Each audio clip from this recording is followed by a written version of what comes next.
नमस्कार दोस्तों, स्वागत है आपका मेरे इस चैनल स्टॉक मार्केट प्रोफेशनल्स पे। दोस्तों, यस बैंक के अंदर पिछले 2 दिनों के अंदर कुछ इस तरीके की न्यूज़ आई हैं जो कि यस बैंक के लिए काफ़ी अच्छी मानी जा सकती हैं। देखिए, ये जो दोनों न्यूज़ हैं ये कुछ ना कुछ इंडिकेशन यस बैंक के बारे में देती हैं, उसकी फाइनेंशियल पोजीशन के बारे में देती हैं।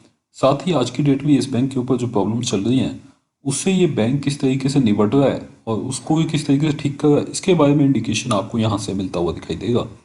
इन दोनों न्यूज़ के बारे में डिटेल में जानेंगे, साथ ही ये भी जानेंगे कि ये जो न्यूज़ है इनका किस तरीके का इम्पैक्ट यहाँ पे स्टॉक के ऊपर पड़ेगा और कंपनी की फाइनेंशियल पोजीशन को ये जो न्यूज़ है किस तरीके से डिस्क्राइब करती है। इससे पहले मैं स्टार्ट करूँ, आप लोगों से रिक्वेस्ट है कि अगर आप फर्स्ट टाइम चैनल के ऊपर आए हैं या फर्स्ट टाइम मेरा कोई वीडियो वॉच कर रहे हैं तो चैनल को सब्सक्राइब जरूर कर लीजिएगा। फ्यूचर में इसी तरह की इन्फॉर्मेटिव वीडियोज़ आपको टाइम टू टाइम मिलते रहेंगे। तो चलिए स्टार्ट करते हैं।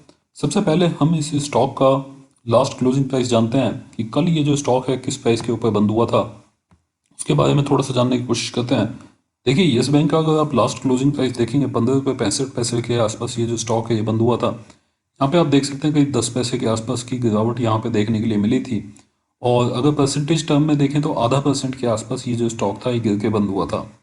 जो स्टॉक ओपन हुआ था 16 रुपीज़ के आसपास, मतलब और ठीक ठाक यहाँ पे बढ़त देखी गई थी, 1.5% के आसपास की बढ़त यहाँ पे इस स्टॉक के अंदर देखी गई थी जब ये स्टॉक ओपन हुआ था।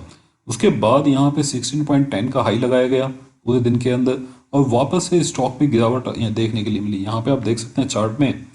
अच्छी चीज़ ये है कि चार्ट में ये गिरावट जो आई इसके बाद इस गिरावट के आसपास ये जो स्टॉक है रुका नहीं और वहाँ से रिकवरी, बहुत तेज रिकवरी यहाँ पे अगले 10 मिनट के अंदर ही देखने के लिए मिली। स्टॉक ने करीब 15.7 15.6 का लेवल टच किया और उसी के आसपास पूरे दिन के अंदर ट्रेड किया। यहाँ पे आप देख सकते हैं पूरे दिन के अंदर स्टॉक ने करीब 15 रुपये 55 पैसे से लेकर 15 रुपये 70 पैसे के बीच में ट्रेड किया है और वहीं पे जो स्टॉक है ये बंद भी होता दिखाई दिया। मतलब अभी ऐसा लग रहा है कि स्टॉक काफ़ी नॉर्मल हो चुका है। अब जो पहले जिस तरीके के सर्किट यहाँ पे लगते थे उस तरीके के सर्किट पिछले 2 दिन से नहीं लग रहे हैं और एक रीजनेबल ट्रेड यहाँ पे आपको होता हुआ दिखाई दे रहा है। ये वॉल्यूम में भी उसी तरीके की चीज़ें आपको देखने के लिए मिलेंगी। जो 50 करोड़ शेयर्स या 60 करोड़ शेयर्स यहाँ पे दिन के ट्रेड हो रहे थे उनमें थोड़ी सी गिरावट आई है और 14-15 करोड़ के आसपास शेयर्स यहाँ पे ट्रेड होते दिखाई दिए हैं कल के दिन में। एक अच्छी चीज़ मानी जा सकती है, स्टॉक में जो नॉर्मल चीज़ें हैं, जो नॉर्मल ट्रेडिंग है वो वापस से लौट के आ रही है और ये स्टॉक के लिए काफ़ी अच्छा माना जा सकता है। देखिए, इसके पीछे 2 बड़ी न्यूज़ थी और इन दोनों न्यूज़ के ऊपर हम लोग सोच रहे थे कि किस तरीके से ये जो स्टॉक है रिएक्ट करेगा। यहाँ पे स्टॉक की चाल देख के पता चला कि स्टॉक ने इसको पॉजिटिव रिएक्ट किया है। हालांकि यहाँ पे आधा % स्टॉक गिरा हुआ है लेकिन उसके बाद भी स्टॉक में बड़ी गिरावट नहीं आई है।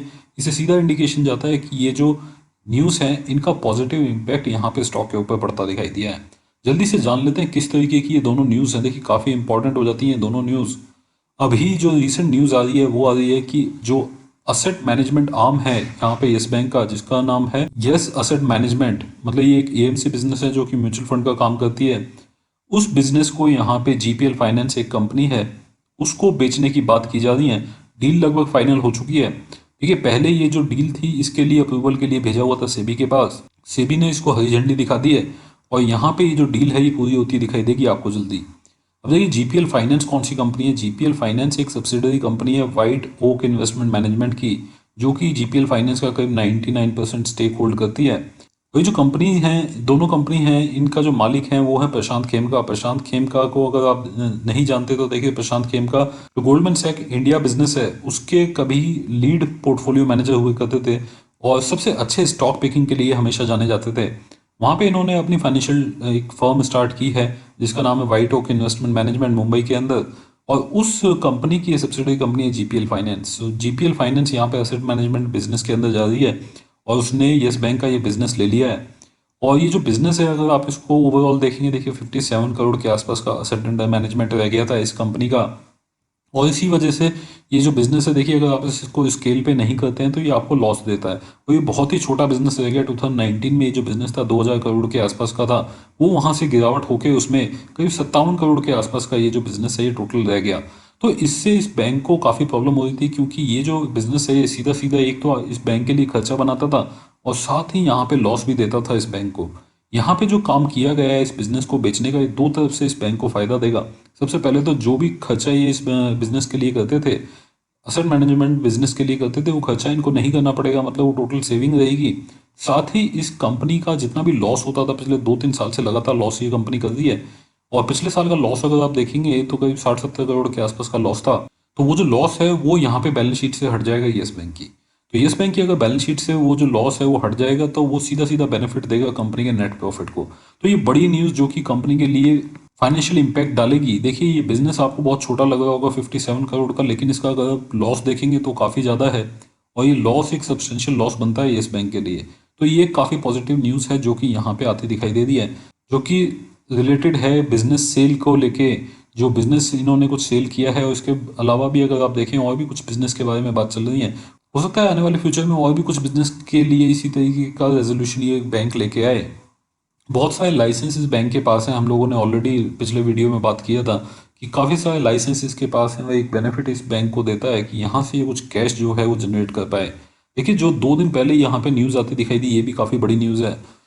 यस बैंक को आरबीआई ने करीब 50,000 करोड़ के आसपास का अमाउंट दिया था एसएलएफ के अंदर, मतलब स्पेशल लिक्विडिटी फैसिलिटी के अंदर। देखिए ये अमाउंट इसलिए दिया गया था, आप लोगों को पता होगा कि मॉरेटोरियम लगा था जो डिपॉजिट हैं इस बैंक के उसके ऊपर मार्च के अंदर। तो उसके बाद उम्मीद की जा रही थी जैसे ही मॉरेटोरियम खुलेगा बहुत सारे लोग यहाँ पे डिपॉजिट अपना निकाल लेंगे इस यस बैंक से, और उसके लिए यस बैंक के पास लिक्विडिटी होनी चाहिए। तो इसको देखते हुए आरबीआई ने काफ़ी बड़ी मदद की थी यस बैंक की। 50,000 करोड़ के आसपास का अमाउंट दिया था 3 महीने के लिए, without interest, without any cost. देखिए 3 महीने के लिए अमाउंट दिया गया था, बाद में उसको बढ़ा के सितंबर तक कर दिया गया।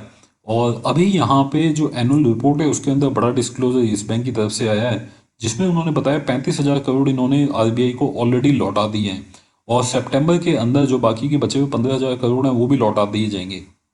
मतलब कंपनी के पास इतना कैश था कि कंपनी ने करीब 50,000 करोड़ के पेमेंट की बात यहाँ पे की है। और उसके बाद भी जो एनुअल रिपोर्ट के अंदर डिस्क्लोजर है काफ़ी इंटरेस्टिंग है। देखिए बताया गया है कि कंपनी के पास अभी भी काफ़ी लिक्विडिटी है, काफ़ी लिक्विडिटी है इस बैंक के पास कि अब अगले 2-3 साल तक इनको लिक्विडिटी रिलेटेड प्रॉब्लम नहीं आएगी, लिक्विडिटी से संबंधित किसी तरीके की प्रॉब्लम नहीं आएगी। काफ़ी कैश है और साथ ही बड़े इन्वेस्टर्स इस बैंक के अंदर अभी इंटरेस्टेड हो गए हैं, मतलब काफ़ी स्टेक वहाँ पे बाई कर रहे हैं। पहले हमने एफपीओ के अंदर देखा, उससे पहले जब बेल आउट हुआ था उसमें देखा। लेकिन अभी जो इंटरेस्टिंग चीज़ है वो ये है कि ओपन मार्केट से काफ़ी ज़्यादा शेयर्स यहाँ पे खरीदे जा रहे हैं। पहले हमने एलआईसी को देखा, उसके बाद हमने एचडीएफसी म्यूचुअल फंड को देखा। उन्होंने काफ़ी शेयर्स इस बैंक के ओपन मार्केट से परचेज किए हैं और इसी की वजह से स्टॉक के अंदर लगातार सर्किट लगते हुए दिखाई दिए थे। देखिए जैसे ही ये पैसा आ गया है एफपीओ का, उससे इस बैंक को और भी कुछ बेनिफिट हुए हैं जो कि एनुअल रिपोर्ट के अंदर बताए गए हैं। ये बेनिफिट है कि जो इसका कैपिटल एडिक्वेसी रेशियो है जो कि 6.5% के आसपास चला गया था, उसमें काफ़ी बड़ा उछाला है, वो डबल से ज़्यादा हो चुका है। 13.4% के आसपास ये जो कैपिटल एडिक्वेसी रेशियो है वो पहुंच चुका है। देखिए जो आरबीआई की गाइडलाइंस हैं वो कहती हैं कि किसी भी बैंक का जो कैपिटल एडिक्वेसी रेशियो होता है वो 10.25 से कम नहीं होना चाहिए। अब ऐसी सिचुएशन में इस बैंक का ये जो रेशियो था 6.6% था, तो एक काफ़ी नेगेटिव इम्पैक्ट ज़्यादा था लोगों के लिए, इन्वेस्टर्स के लिए इस बैंक को लेके। लेकिन वहाँ से अच्छी न्यूज़ आती दिखाई दे रही है कि इस कैश के आने के बाद 13.4% के आसपास यहाँ पे CAR मेंटेन किया गया है, जो कि एक काफ़ी अच्छी न्यूज़ मानी जा रही है। इसके अलावा देखिए और बड़ी चीज़ जो एनुअल रिपोर्ट में बताई गई है वो ये बताई गई है कि कंपनी अब अपने कॉर्पोरेट गवर्नेंस मॉडल के ऊपर और रिस्क मैनेजमेंट प्रैक्टिसेस के ऊपर काफ़ी ध्यान देने वाली है। उन्होंने बताया है कि इसके ऊपर ऑलरेडी काम स्टार्ट हो गया है और आने वाले टाइम में येस बैंक की तरफ से आपको इंटीग्रिटी इशू या फिर इस तरीके के इश्यूज जो कि बैंक को लेके या उसके डिस्क्लोजर्स को लेके हमेशा क्वेश्चंस रहे हैं, वो क्वेश्चंस आपको फ्यूचर में नहीं दिखाई देंगे। और येस बैंक यहाँ पे काफ़ी काम कर रही है अपने कॉर्पोरेट गवर्नेंस और रिस्क मैनेजमेंट प्रैक्टिसेस के लिए। और इसका इफेक्ट यहाँ पे लॉन्ग टर्म में येस बैंक के अंदर जरूर देखने के लिए मिलेगा। तो दोस्तों ये 2 बड़ी इंपॉर्टेंट न्यूज़ थी जो कि येस बैंक के अंदर आ रही थी और दोनों ही न्यूज़ को येस बैंक ने काफ़ी अच्छे से लिया है। तो एक अच्छी चीज़ मानी जा सकती है इस स्टॉक के लिए और हो सकता है फ्यूचर में इसका काफ़ी पॉजिटिव इम्पैक्ट यहाँ पे स्टॉक के ऊपर पड़ता दिखाई दे। दोस्तों अगर आपको ये इन्फॉर्मेशन, ये वीडियो अच्छा लगा हो तो आप इस वीडियो को लाइक जरूर कर दीजिएगा। अगर आपको मेरे वीडियोस पसंद है चैनल को सब्सक्राइब कर लीजिए। फ्यूचर में इसी तरीके की इन्फॉर्मेटिव वीडियोस आपके लिए लेके आता रहूँगा। अभी के लिए इतना ही। Thank you very much, take care.